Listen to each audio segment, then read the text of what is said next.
What up, YouTube? T-Movies here. It's Thursday. That means it's time for my streaming segment where I talk about the new films and TVs that's available to check out on that are getting streamed this week.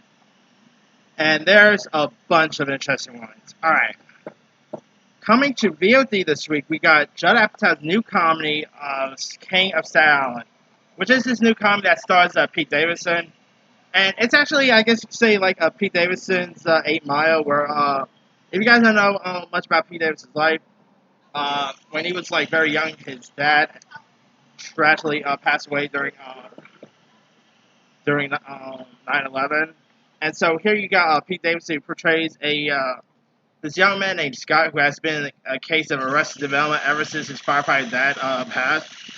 And so he spends his days, smoking weed, dreaming of being a tattoo artist, until events force him to grapple with his grief and take first steps in life. A few other folks in this. You've got Marissa Tomei's in this, the always funny Bill Burr, who's in something else this week. So if you're a fan of Bill Burr, this week you'll love.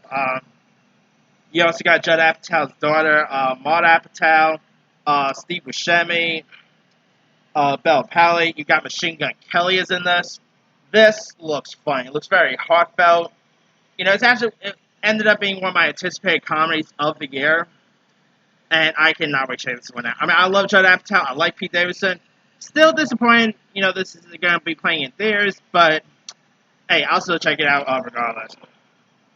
Alright. Also, coming to Netflix this week, we got a new Spike Lee film titled The Five Blood.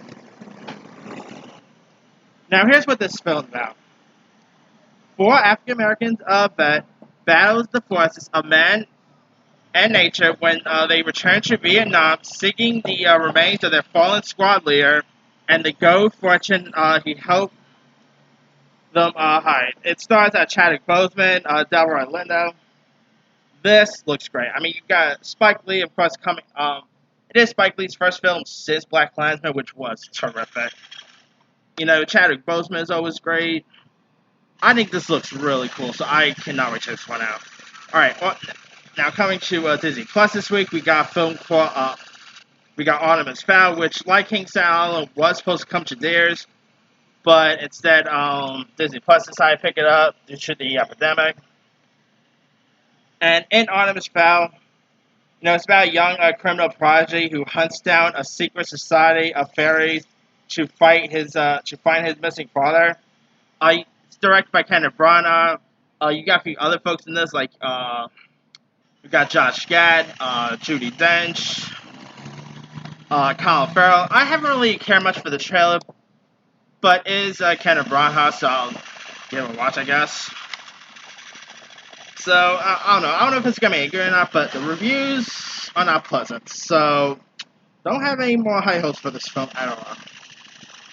Maybe I might save Artemis Fowl to watch for last, but anywho.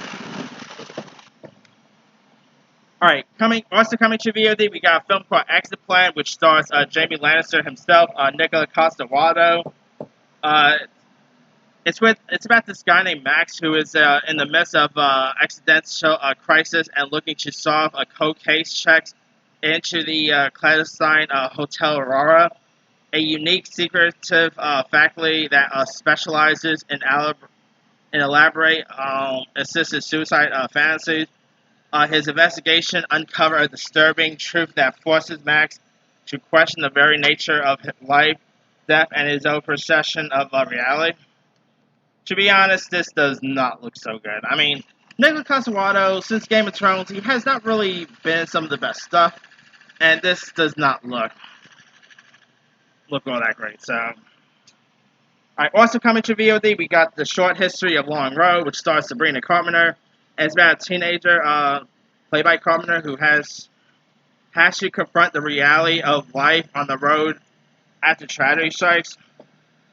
She also ends up being friends with Danny Trejo's character. You got Danny Trejo in this. It is a coming-of-age road trip film. I do kind of like coming-of-age films and road trip flicks, so maybe this could be good. Alright, also available on VOD, we got a film called Infamous, which is like a modern Bonnie and Clyde, and it stars Bella Thorne, who plays this restless woman and her new boyfriend becomes a social media sensation when when she ends up steaming their cross country robberies online. So yeah, you can see why this is like a Bonnie and Clyde. You know, they're kind of doing robberies so they could be social famous and all that. It does not really. I quite like Bella Thorne, but to be honest, this looks pretty terrible. So I'll probably check it out because it's Bella Thorne, so I'll give it a watch. But yeah. Anyway, now speaking of Bill Burr, who's also in King of Staten Island, season 4 coming to Netflix this week. We got season 4 of F is for Family. I love the show. It's really hilarious. You know, Frank Murphy, I guess you could say, is like a modern version of Al Bundy in a way. Uh, you also got you got Bill Burr as Frank Murphy. You got Laura Dern in this. Justin Long. This is like, besides Big Mouth, this is one of the funniest, like one of the other funniest show, like adult anime shows that's on Netflix, and season 4 looks great. Cannot wait to check it out. All right. Also, now coming to Hulu, we got this anime series, an adult anime series, following off of Solar Opposites. We got the show called Crossing Swords, which is about Patrick, who's this good-hearted peasant who lands a covered square position at the royal castle. However, his dream job quickly turns into a nightmare when he learns that his beloved kingdom is run by the hornet's nest of horny monarchs, crooks, and loads of other folks. This features the voice talents of Nicholas Hoult, Luke Evans, Seth Green, Breckin Myers. Now, the show is actually from the same makers of Robot Chicken, so that explains why Seth Green's in this. It looks like a very interesting medieval-based comedy. The animation style looks good. I mean, after seeing Solar Opposites, I'm interested in seeing another adult anime show from Hulu, and this looks really interesting. All right, now coming on Saturday, we got season 3 of Netflix's family show Alexa and Kate, which is like a family show for Netflix, which is actually pretty decent. But also coming to Netflix for all you Pokemon fans, we got a new Pokemon anime series titled Pokemon Journey, which is a bit odd that this is actually going to be a Netflix release instead of bringing it to Disney XD like the other Pokemon shows have been. But Pokemon Journeys looks intriguing. Here you got Ash, who has left the Alola region behind with a new plan in mind, see the world. Ash will travel with his new friend Gaw, another boy with boundless curiosity about Pokemon.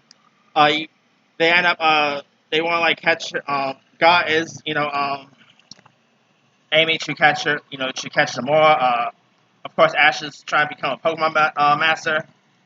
And Gaw also wants to find the mythical Mew, so we got Mew featuring this. Now, the first 12 episodes will premiere this week. Then there's another second part that will premiere sometime later this year. Netflix has been pretty decent with the Pokemon world because, of course, they just had the Pokemon first movie thing that just got released back in February. I didn't really care much for Pokemon Alola or anything, or Black and Blue, to be honest. Yeah, I'm more of the old school when it comes to Pokemon. But this actually looks really cool. I really did quite like the trailer, and you got Team Rocket back. That's always a given. Who does not love Mew? So I think this looks really good, and cannot wait to see Pokemon back this week. Anyway, that's pretty much it. Boy, lots of stuff to look forward to. Let me leave you guys. Which of these are you interested in checking out? Are you interested in King of Staten Island, Season 4 of F is for Family? Are you interested in Pokemon Journeys, Artemis Fowl, etc.? Drop a comment below. Don't forget to subscribe, hit that bell for more notifications. This here's Team Movie signing off.